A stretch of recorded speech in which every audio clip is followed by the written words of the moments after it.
The populist authoritarianism that is the downside of political correctness means that anyone, sometimes it seems like everyone, can proclaim their grief and have it acknowledged.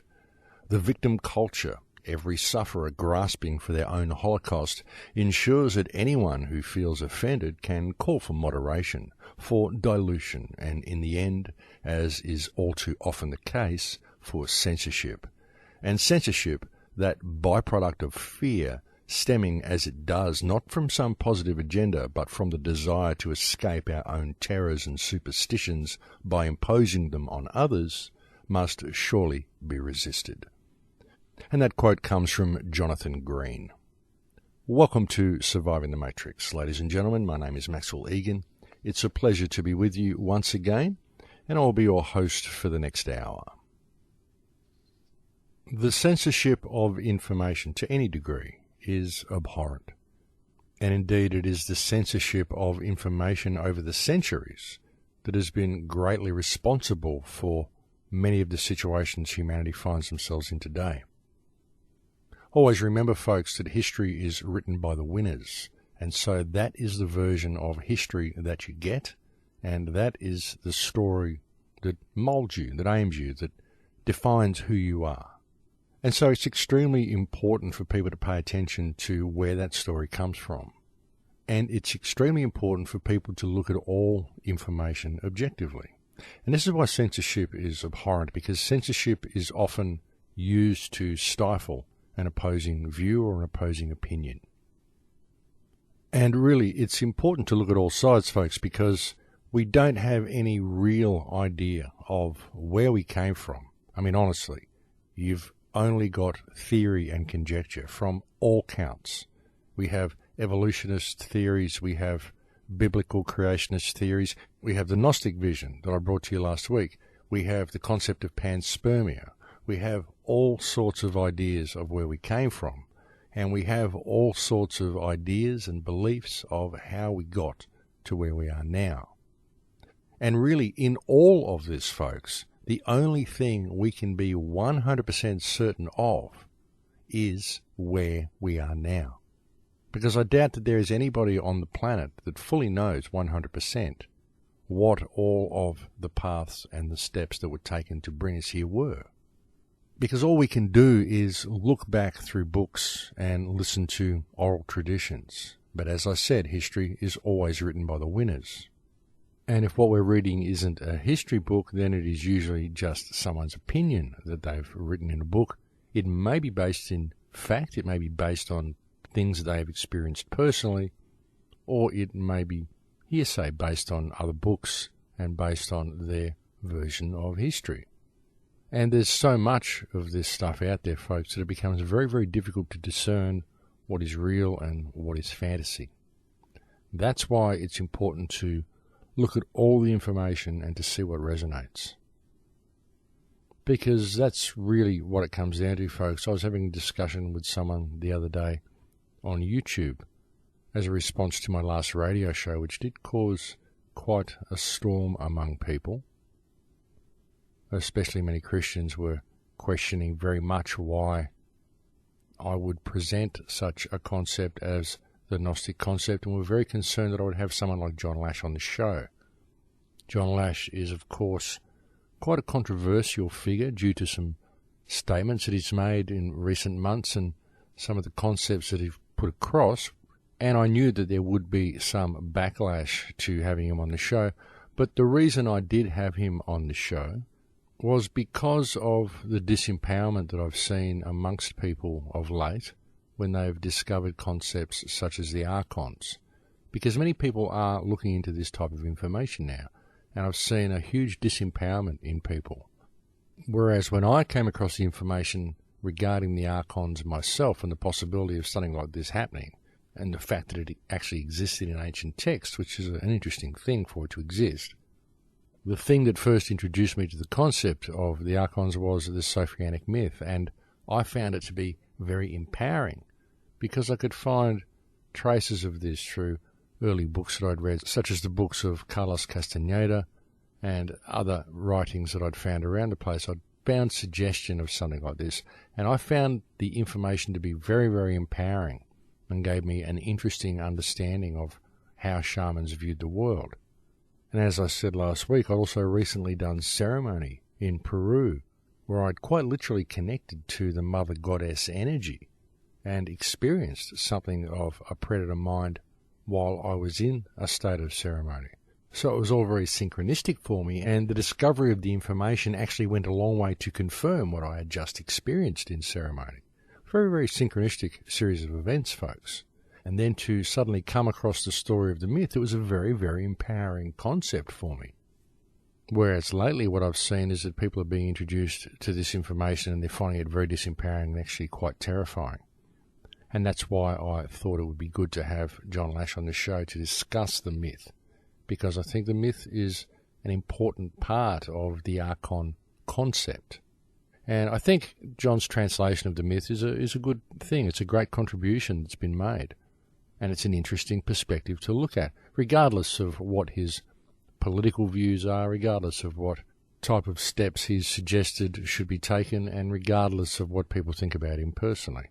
I've found him to be quite a nice man to talk to, very comfortable to talk to, a very interesting man to talk to, and I enjoyed the conversation, and in the spirit of not censoring any information, I thought it was a good thing to do to look at the Gnostic perspective. Who knows, I might even look up Jay Widener and have him on the show and get his perspective of the whole thing as well. But yes, it did cause quite a stir with people. And what I was saying to someone the other day who sent me a message, and in that message they said, do you know what life was like before Christianity and Islam? It was a terrible dark place, and it was a time of great suffering. And I said to them, no, I don't know what it was like before religion existed, and nobody really does, because nobody who is alive now was actually there to be able to tell us. And all we have are history books, and history is written by the winners. The only thing that I can ever truly know is that which I intuitively know. And the only thing that I'm really any authority on is myself. And to be quite honest, according to my own observations of things, the only thing I really know to be true about history is that virtually everything they have taught us is true is false. And really, folks, I mean, where do you start? Where do you go from there? I mean, if everything that they've told you about history, or most of it, is wrong, then what have you got to go on? All you can really do is go and look for yourself and see what intuitively feels right. Because that's really all we have. That connection to source, that connection to the field around us, that knowing that we have inside us. And so, what do we know, folks? What do we really know for sure? Well, we only really know what is now. And what I know about now is I know that the world is run by psychopaths, Exhibit A, the Earth. I know that everybody on the planet is kept in a constant state of scarcity and forced to pay to be alive. And I know that we could fix the problem if we were to wake up to who and what we are. That's what I know. Because that is now. That is where we are right now. And there are so many people who are arguing about how we got here. And folks, I mean, you can look at any number of scenarios and come up with any number of reasons as to why we got here. But the point is that we are here right now, in this situation right now. And folks, look, the world is run by criminals. Look at what recently happened with the PRISM data collection scandal that we've just seen. Edward Snowden, the whistleblower who revealed the fact that every single piece of data that is transferred electronically is monitored. That the NSA has access to everything you've ever done online, all of your phone records, all of your passwords, all of your bank account details, everything. They have access to the lot. You know why they do, folks? Because they're a bunch of criminal scumbags who want to know everything about everybody else so that they can control the world. And they do this under the pretense of national security. And now we have the American government seeking to press criminal charges against Edward Snowden Isn't it wonderful, folks? We can have a criminal government run by psychopaths who carries out criminal activity against the people of the world on a daily basis, and if anybody exposes them, they write a new rule on a piece of paper to call it a crime. You know why they do that, folks, and how they get away with it? They do it and they get away with it because they're criminals and nobody does anything about it. Because the people of the world don't know who they are. I mean, there are some people who do know who they are, but very often they're waiting for salvation from an external source. They're not prepared to act themselves. They're waiting for Christ to come, or they're waiting for a saviour of some descript, Planet X, Ascension, the Pleiadians, whatever other rubbish they can cook up, because it's all fantasy, folks, because the solution lies with the people themselves. But of course, it's not going to happen until the people discover themselves. That's the one thing we constantly get led away from, folks, is any type of discovery of our own power. You know, we get locked into this education system from a very early age, and we're taught to comply with the system. We're taught that we're not capable of doing anything real. We're only capable of finding a niche within the machine and becoming a good, reliable little cog. And if we do, we will be financially rewarded. And we'll be in a position where we can climb rungs on the social and economic and business ladders. And we're taught that if we work our whole lives and we do the right thing and we grease the right palms and we say the right thing and we look the right way and we act the right way, eventually we may even get to be an executive in some company where we can tell other people what to do. And it's all just rubbish, folks. It's all stuff that leads you away from yourself and that makes the machine that enslaves us more efficient. You see, it only has the power that we give it, folks. It has that power because we believe the machine's real, but it's not. It's just a fiction. And when you look at the world today, you look at the state of the world today, it becomes clear that we need to act in some manner to fix this problem, to fix this situation. And ultimately, folks, what's wrong with the world is us. It's our disempowerment. It's our failure to find ourselves. It's our failure to stand in the power that we have inherently as mankind. You know, I've often said that we are each unique and we are each here to do something constructive with the time that's given to us.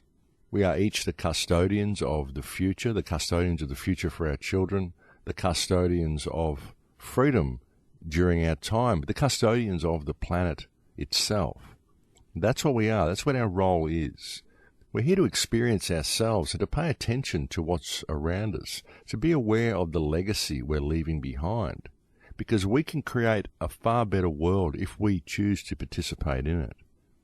And the growth that you attain in this life and the actions that you take and the legacy that you leave behind may well be the breadcrumbs that you may need to find on your next time around, or that others may need to find in order to be able to help shape a better future during their time here. And I just think it's important for us to pay attention, folks. It's important for us to get involved because the world is heading for a very bad place and we could fix it very, very easily if we simply choose to act. Things like this PRISM data scandal that's just happened and Edward Snowden, the whistleblower, this shows you how corrupt this system is. I mean, we already knew that they were monitoring everything and that nothing was safe online. But now this shows you the extent that they are doing it. And this shows you just how controlled everybody is and just how paranoid these psychopaths and criminals who run the planet are. And look at Obama, folks. Look what he's done since he came in. I mean, he's a psychopath and he's a criminal. And I put it to him right now. President Obama, I challenge you. You are a criminal and I can prove it. So let's have a public debate. Let's any politician around the planet have a public debate. Julia Gillard, you're a sociopath, you're a criminal, and I can prove it. Let's have a public debate. Any politician. I mean, you're all a bunch of criminal scumbags who are ripping off the people of your country, and you all should be removed from office. Every single one of them should be removed from office. And the way to remove them from office, folks, is to realize that the office is fiction. We just made it up. These people aren't doing anything to help us run our countries. All they are doing is stealing from us and helping to depopulate the planet.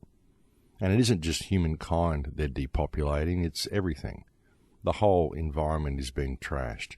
And folks, really when you look at the state of the world today, you've got to wonder who gains from any of this. How do the Rothschilds gain? How do the elite gain? How does anybody gain from what is being done to the planet? Nobody gains from this. So what happened? What happened to human consciousness that would put us in this state? And that's when you really have to look at things such as the archons, folks, because sometimes when you look at the planet and you look at the state of the world and you look at the state of human consciousness, you think, well, something like the archons is the only logical explanation as to why we do this. And lo and behold, here it is in ancient texts telling us that that's what's going on. And you also find suggestion of it in many, many ancient cultures and many tribal traditions. And what I've experienced in ceremony also suggests that there is much more to this reality than meets the eye. And folks, you know, the concept of a mind parasite, the concept of the predator mind, once you know about this, it can be very empowering information. And just by opening yourself up to the fact that this could be a possibility, gives you the ability to free yourself from it.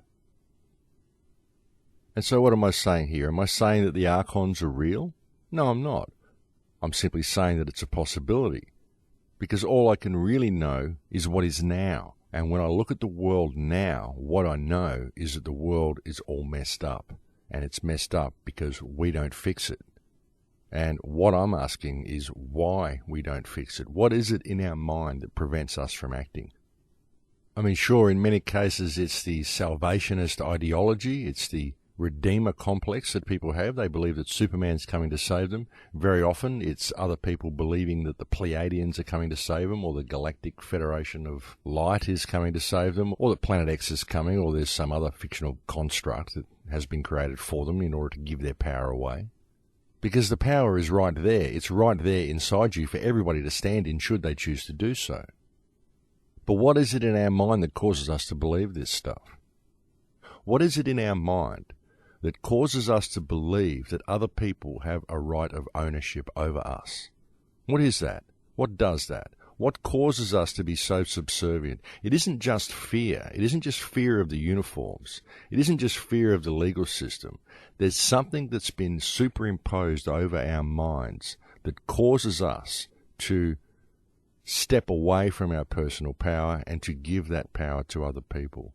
There's something in our mind that causes us to believe this simulated reality, this fictional reality, this paper-based legal system, and this fictional social structure that we've got is actually real. But it's not. It's an illusion. It's a matrix. And that's what I'm asking, folks. I want to know where this comes from. I'd like to know why people think this way. I mean, sure, a lot of it is to do with left brain education. People are locked in word magic. They're caught up in an understanding of reality that's based on their understanding of the language. There's all of this sort of stuff that's been put in place. A very, very clever system, folks.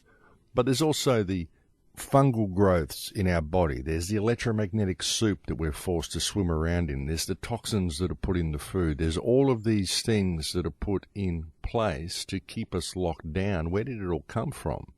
And why do we continue to not face these facts?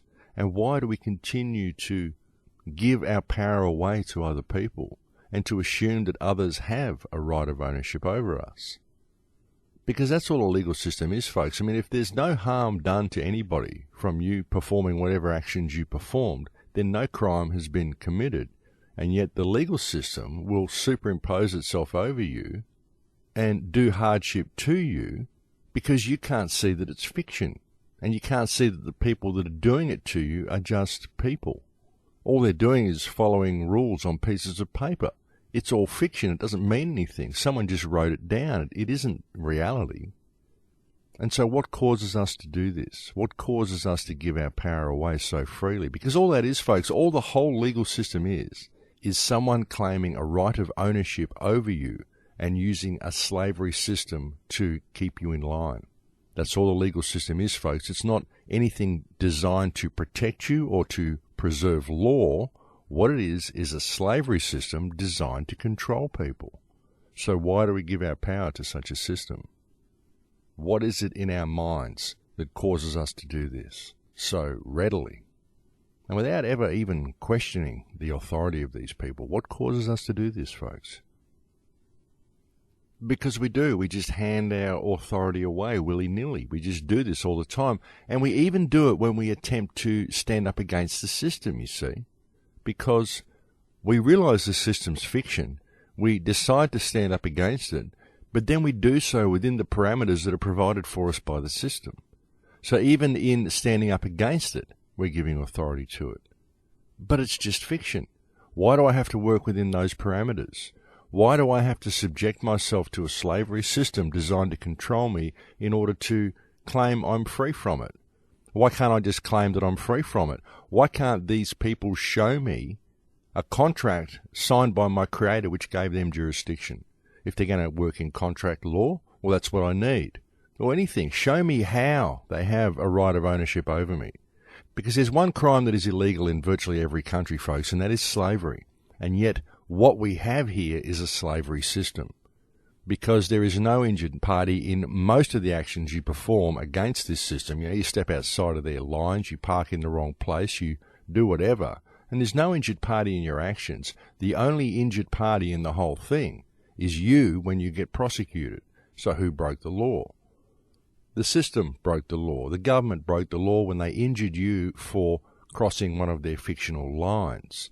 And that is a slavery system because they are injuring you and yet you did no harm to anybody else. They're injuring you because you didn't follow one of their rules. But what gives them the right to even impose these rules over you to begin with? They only believe they have that right because they believe they have a right of ownership over the people of their country. That's what governments believe. But the fact is that governments are simply public trustees. They don't have a right of ownership over anybody or anything. They don't own the resources. They don't own anything. They're just looking after it all for us. The problem is that we have forgotten that. So that's the problem to the whole thing, folks, is that we have forgotten who we are. We've forgotten where we stand in this social hierarchy. We've forgotten the role that governments are supposed to play, and we've allowed these institutions to be overrun by sociopaths and psychopaths and people who have a vested interest in gaining positions of control. They don't do so because they want to help anyone. They do so because they want to feather their own nests and steal from the people. And this recent NSA exposure, Operation PRISM, the data collection agency, the revelations of Edward Snowden, just shows to what extent these psychopaths and sociopaths will go to continue to monitor everybody and to find anybody who speaks out against them so they can construct some fictional crime, some fictional rule, and then stand up and say, oh, this person broke the law because they exposed me as being a criminal, and then they can arrest everybody that they want to because they believe they have a right of ownership over the entire world. But really, they're just a bunch of psychopathic criminal scumbags who continue to do what they do because the people of the world choose to remain complacent because they don't know who they are. But I think things are changing, folks. I think people are waking up to this fact. I think people are waking up to the power that they actually have. And I think people are more and more standing up against this system and making noise publicly about what's going on. Of course, the government is continuing to crack down on these people that are doing such things. Look what's going on in Turkey, folks. We've got a terrible situation being faced there by the people because the psychopaths in government are cracking down on them. And the real problem in that whole situation, folks, is the brain-dead morons that work for the police and the army who are actually doing the cracking down. The military forces that are going out there and blindly obeying any rule that's given to them by the powers that be and are going out and inflicting harm upon the people of the country because the people are trying to stand up against the criminals that are running the country. So this just shows how much the police and army go to very often support the criminal activity of governments, and that is the real problem that we face, is that we not only have a criminal government, but we also have a criminal police force which is always ready to support the actions of the criminal government. And these are the people we really do need to reach, and that's one of the biggest problems that we face, folks. Unfortunately, it is. And it's very disturbing when we consider that these institutions, such as the police force, were actually constructed in order to protect the people, and now they are really the biggest threat that the people face. And that's the state of the world today, folks, and that's what I know. And so that's really where the attention needs to go. That's where the focus needs to go. The focus needs to be in the now, because now is where we are, and now is where we can shape the future. But unless we are aware of what is happening right now, instead of arguing about how and why we got here, then we're never really going to get anywhere. We have to pay attention, folks, and we have to pay attention to the environment that we're in, not the one that we believe we may have been in, not the one that we see for us in the future. I mean, we have to be aware of what is happening for us and where we're heading, but don't be too focused on the future, because if you do, you'll just get worried about it. You've got to understand how you can change the future is by participating in the now, because now is where you are. Now is where we all are, and now is where we have our power, and now is the time we have to change things. And I just think it's important for people to be aware of this, shift their perspective a little, and to shift their focus on what's happening right around them right now, because I really think that's where change can come from, folks. When we're always locked in the past, trying to figure out how we got here, or we're always concerned about the future, where we're going, and what's happening, where we could be in another few years. But neither of them exist right now. And right now is where you are, and right now is where you can make a change. But it looks like we're coming up on break time here, folks, so I'll have to leave it right there, right now, and we can go and have a break. Thank you for joining me on the show today, and I will be back in a few minutes. Thanks for listening. And welcome back, ladies and gentlemen. So looking at the world right now, folks, well, our planet is in a very, very bad way. And every problem that the planet faces, be it coal seam gas mining, be it the depletion of the ocean life, be it Fukushima, be it oil spills, be it depopulation, be it chemtrails, be it starving children, be it war, be it poverty, be it any type of deforestation, any type of pollutive industry, any type of degradation that we see anywhere, every single thing that we face that is a problem on this planet is a result of the actions of man.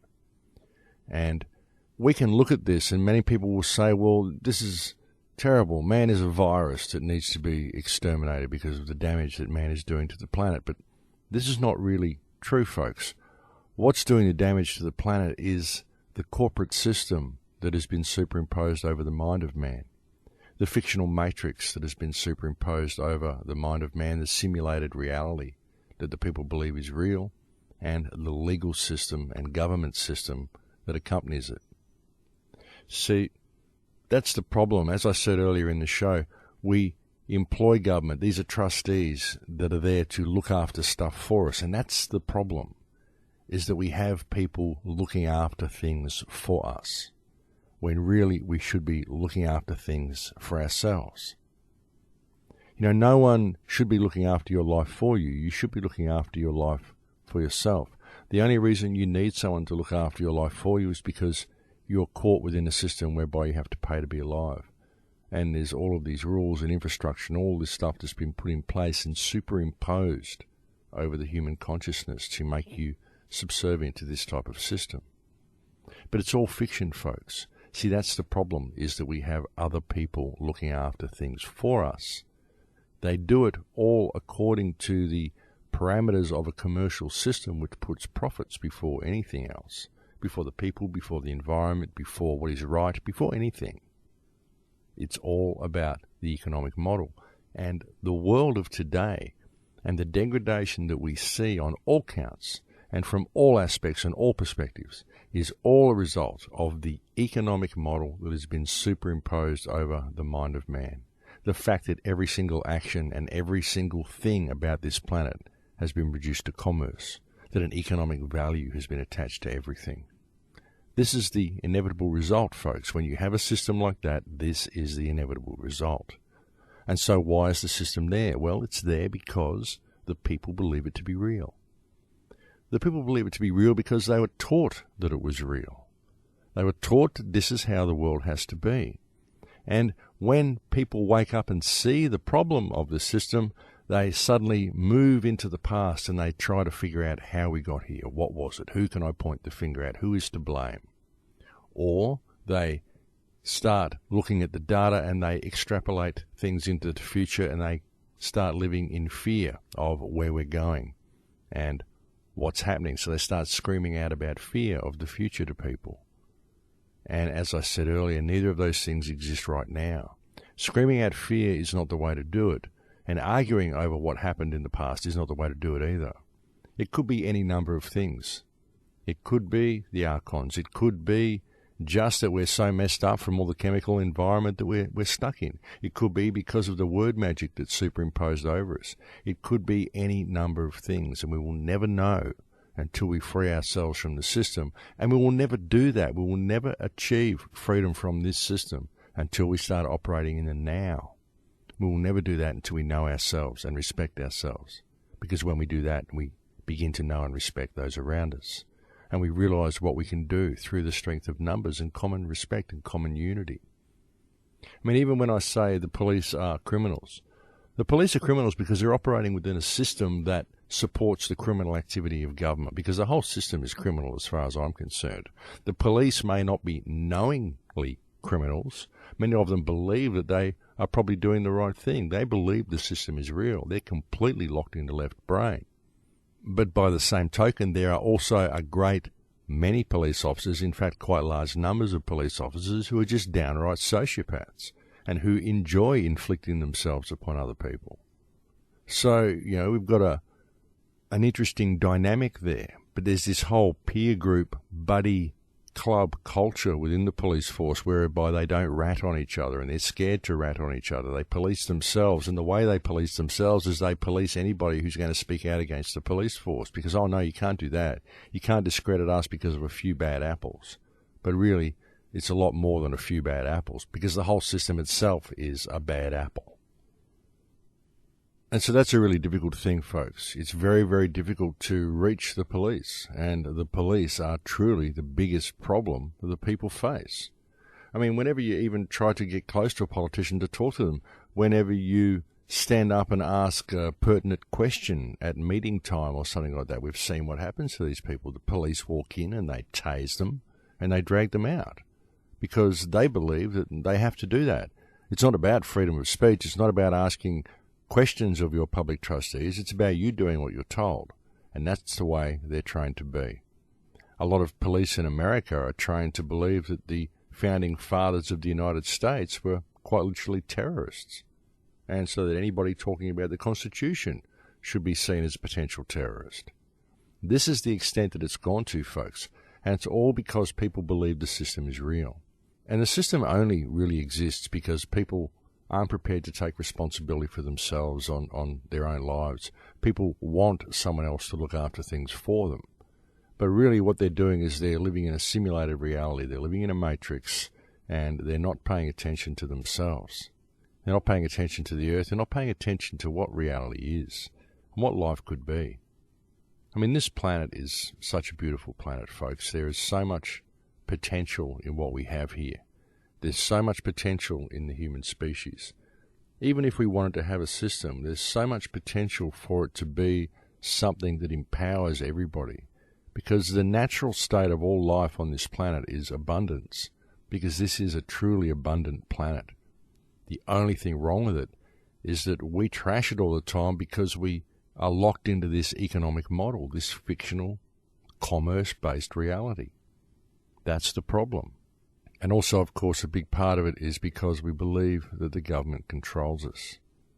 Like just a couple of weeks ago or last week, sometime recently, I mentioned to you that nobody controls you, nobody owns you, folks. There's a legal term called sui generis.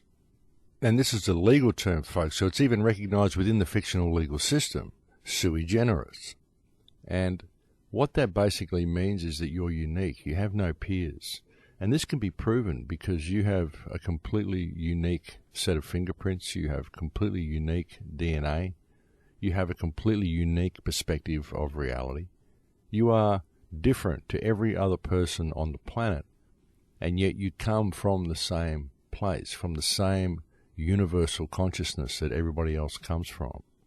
So you are one, you are part of a unity consciousness, but you are also completely and utterly unique in yourself. That's the way reality has to be. Otherwise it wouldn't work.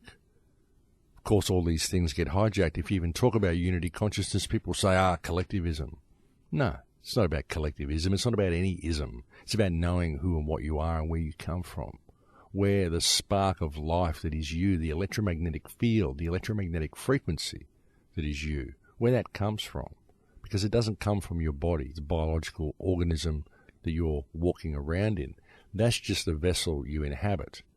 And because of its unique frequency and its unique coding and its uniqueness, then you only experience one perspective of reality that is you.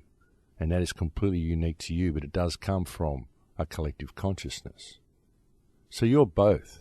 You are unity consciousness and you are completely unique, and therefore you are not subject to the laws of your peers. You have no peers. You're not subject to anything. You're not part of the general population, so you're not subject to the general legal system. The general legal system is just a fiction, and you have no peers. And if there's no injured party in your action, then no crime has been committed. And if someone is claiming that they do have a right of jurisdiction over you, then what they're essentially claiming is that they have a right of ownership over you. And you should ask these people for proof of claim of that ownership. And if they are unable to produce it, then I would suggest to them that they are operating a slavery system. And then you could ask them to show proof of claim that they are not. You know, and this is a very, very simple remedy, folks. And if people can look at the system in that way, and always be respectful in your actions and do no harm in what you do, but don't take a backward step to anybody who claims they have authority over you, then we can change things. And the police really do have to wake up to what's going on here, because unfortunately police in the modern world are being used to inflict a corporate system over the mind of man, and they're being used as a weapon by which the government is able to rape the environment and steal the wealth of the people of their nations. That's unfortunately what modern police are doing. And we've got to find a way of reaching these people. I mean, I call them out all the time, but I do try to respect them as people as well, because they're just human beings like everybody else. Not all of them are sociopaths. Many of them do believe they're doing the right thing, and you have to be able to approach them politely and eloquently. But you do need to question their authority, and you do need to always question the authority of any court or any type of jurisdiction that anybody is claiming over you, folks, because if there is no injured party in your actions, then no law has been broken. And unless you have agreed to give somebody jurisdiction over you, then they are essentially operating a slavery system, and we need to call them out on it, folks, because that's what this whole thing is. I mean, there are many different aspects to it, but basically the whole commercial system, the legal system, the education system, the pharmaceutical system, the whole lot, roll it all together and it's a system of slavery. And they're doing this as well, folks. They are combining the whole lot.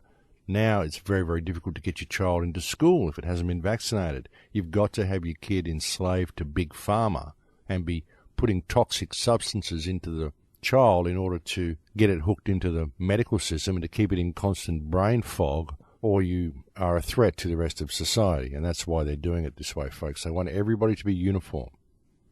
And they're making it a crime for you to want to look after yourself. Well, you know, against the legal system. Anyway, when I say a crime, folks, you've got to be careful, because really nothing that you do to break legislation is a crime. The only crimes that are committed have injured parties, and there is no injured party in the breach of a statute. Statutes are not law, they're just legislation. There is only one law, and that is do no harm. And that is all the government does to the people via the mechanism of legislation. So it's really important to step back and look at it, folks. This is what I've often said about how we have a mirror image of reality always in our faces. It looks real, but it's not, and it always has a reverse meaning to what reality is supposed to be. And that is the difference between what is lawful and what is legal. One is law that protects you, and one is fiction that harms you. The fiction is created by a government which you believe has the power to tell you what to do, but the reality is that these people are simply public trustees who are obliged to do what we tell them to do. So again, folks, it's all backwards. And it's like this with all of our systems, folks. It's all backwards.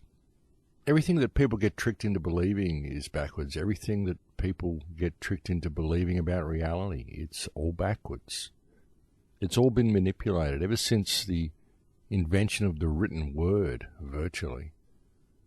As soon as things started to become written down in books, then different concepts of reality were able to be inflicted upon the mind of man.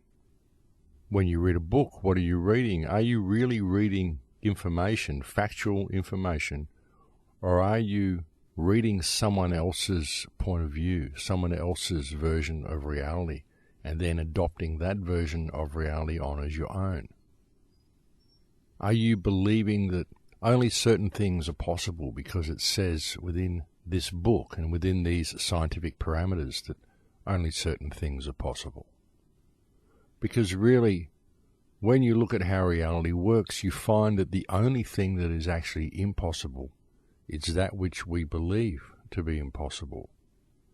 And if you believe that yourself, then you might ask, well, why then am I not able to create the impossible? And that is because you're part of a collective consciousness that believes that everything must fit within certain preconceived and preconstructed parameters that they have taken on and that they believe to be real. But the truth is, folks, that all you can really know is that which you intuitively know. That which can be confirmed by your own sight, taste, touch and smell, but more importantly, that which can be confirmed by your own heart. Because that's where the truth lies. It lies in your heart. And if you look within your heart, you will find that you are free. You will find that this system is a matrix, and it doesn't have to be this way. The world does not have to be in the state that it's in. Humankind does not have to be going in the direction that we are going. Wars do not have to be fought. Children do not have to die. People do not have to starve. And we do not have to live our lives in fear of public trustees and the rules that they put in place. Because unfortunately that is the situation we're in today, but it doesn't have to be this way. And all we have to do to find remedy is to find ourselves, to realize our own worth, our own value, and to step into that, and be prepared to allow other people to do the same. It's all about self-responsibility, folks. That's what freedom is. And that's what this time in history is. This is a time when we can take responsibility for ourselves. We can step up to the plate. We can change the direction that we're going in. I know the time is late and we are almost in the final stages of the control grid that's been put in place. But there is still a way out, folks, because none of it can happen if people step into their hearts. None of it can happen. None of the control grid can ever come to fruition if people find themselves before it's put in place. Because it needs us to function. Because without our belief that it is real, then it just dissipates like the cloud that it is. We're being given every opportunity to do this, folks, to step into this power. Look at this whole PRISM data collection NSA scandal that's just happened that was revealed by Edward Snowden. I mean, folks, if the United States government is going to seek to press criminal charges against this man, every single person in the United States and every single person on the globe who's ever used electronic communication need to know that this man is standing up for them.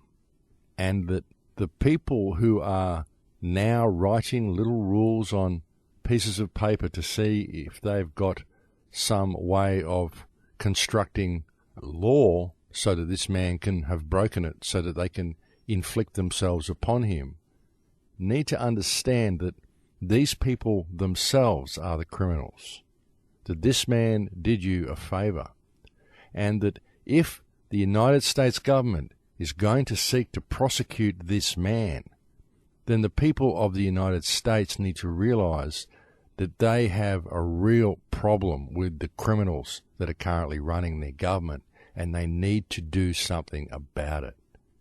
Because this sort of invasion of privacy, this sort of sociopathic and psychopathic behaviour from public trustees cannot be permitted. These people are the ones who have given the power to the corporations, have allowed the corporate rape and the financial and economic enslavement of the populations of this planet. And now that someone is blowing the whistle and exposing their criminal actions, they are seeking to write new rules to deal with him, and thereby to deal with you, should you ever choose to stand up and step into your rights and step into your power. And that's the problem, folks. When we do stand up and choose to step into our power, we always do it within the parameters of the legal system. But we don't have to do that, folks, because the legal system is fiction. It only applies to those people who operate within the legal society. And that is government, public servants, public trustees. That's all they are. And we have to start holding them accountable. You know, I think the time for change is now. There are so many things happening now that need the attention of the people, and there are so many steps that have been taken to deal with this. So many people are waking up. It's a lot easier to have these conversations on the street now. It's a lot easier to talk to your neighbours about what the government's doing. It's a lot easier to get information out to people. They're still doing everything they can to keep it back and to lock the information down and to lock the people down. But it's still getting out to people, and I really don't think there's any way they can stop it now, folks. In fact, everything they do just compounds the problem. I mean, this huge scandal that's been exposed by Edward Snowden really is the biggest release of sensitive information that we've ever seen, and it shows just how criminal the government is, and the more they try to contain it, the more they expose themselves as being the criminals that they are. And this is the sort of stuff that we need to see more of. But again, folks, this will only work as long as the people are willing to step up and get on board. The people have to really look at what's going on here. Look at what this release of information means. Because what it does, folks, is it confirms everything the alternate research movement has been saying for so many years. It confirms the surveillance society, the global prison, the police state that's been put in place. It just shows it. It lays it right out there on the table for all to see. And so hopefully it will be something of a turning point, and it will cause people to stand up and pay attention a little bit. And Edward Snowden certainly is a modern-day hero. There really is a global awakening happening, folks. I mean, things are getting bad, but there is an awakening that's coming with it. Just look at what happened in Greece recently. Look at what's happening in Turkey. Look at the potential the release of this information by Edward Snowden actually has. We've got Bradley Manning in the spotlight at the moment as well for his whistleblowing. And you've got to understand, folks, that these whistleblowers are heroes. It's the government that are criminals. And they'll continue to be criminals until we stand up and say something about it. And we're not going to do that until we realise what government is and what we are. That's why I've gone through this so many times on the radio show. I've tried every way I can to empower the people. And there's been movements that have tried it as well. The OPPT tried it. Of course, it got hijacked by the New Age movement, and it got vilified by those with a vested interest in maintaining the fight.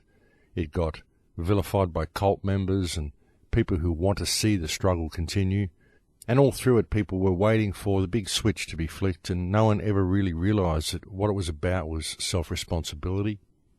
And so we have seen some sort of attempts being made, but they always get hijacked, folks, because ultimately all of these attempts, really all they're trying to do is point out to you that you have the power yourself. Everybody's looking for the silver bullet in the form of a piece of paper so they can attack the paper-based reality with another piece of paper. They just live in this paper-based world. They don't understand that there is no silver bullet that can be found in any document. The silver bullet is yourself. The silver bullet is the emotional state you hold.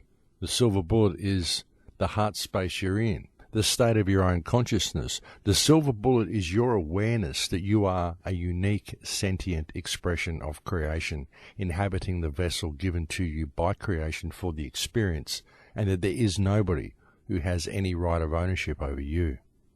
That is the silver bullet, folks.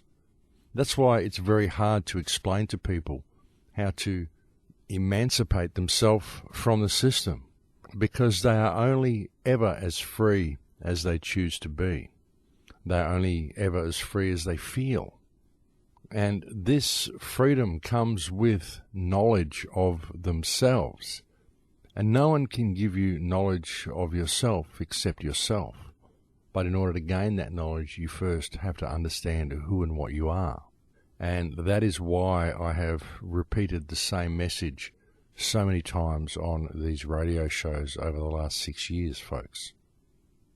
And I've tried to look at all the angles. And when I see negative information out there, and I see people being disempowered, I try to look at the same information and address that information on the show, but look at it from a different perspective. Look at it from a more empowering perspective. That's why I chose to have John Lash on the show, for example, to talk about the archons from the perspective of the Sophonic myth, because there are so many people talking about it from a disempowering perspective. And I figure that if you're going to look at this, then you need to look at it from both sides. Because there's always a silver lining, folks. There's a silver lining in everything. In everything that we are facing that this government can deliver to us is a key to our own shackles. Every single law that they bring down on us is a chance for freedom. All we have to do is see what's being done and choose to exercise our power to step above it. That's what it is. Every single problem is an opportunity. Every single restraint is a chance for freedom. And that's the way I look at it, and I think it's important for people to look at it this way, folks, because that is where the key is. That's the silver bullet. The silver bullet is you. You just have to realize that. But look, I think we've reached the end of the show here, folks. It's been a pleasure talking to you again today. Thank you for continuing to listen to the radio show. Thank you to anybody who's ever made a donation to the website. They've been few and far between, and if anybody has ever thought about making one, now would be a really good time. If anybody feels like it, it would be a great help. But I leave that to you.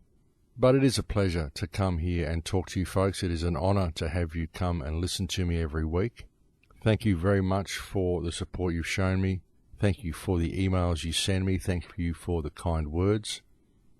I'm sorry for the mood that I get in sometimes. I know I get a little bit brusque sometimes, and I get a little bit down on religion, especially Christianity, but I do that because I live in a Christian country, folks, and most of the people in this country who are Christian are apathetic. They're waiting for Superman, and they don't understand that we could actually change things in one day if they chose to participate. And that's what I don't like about religion. I don't like the fact that it removes power from the individual and it places salvation in the hands of an off-world God, whom I believe to be fiction. I think the whole thing is a construct. I think every religion is a construct. I think all have been designed to lead people away from themselves. And I apologize if people don't like that thought, but that's just the way I think. And I have hopefully made that clear from day one. But that is it for me, folks. Thank you very much for joining me on the air today. I'll look forward to speaking to you again next week in Lakesh.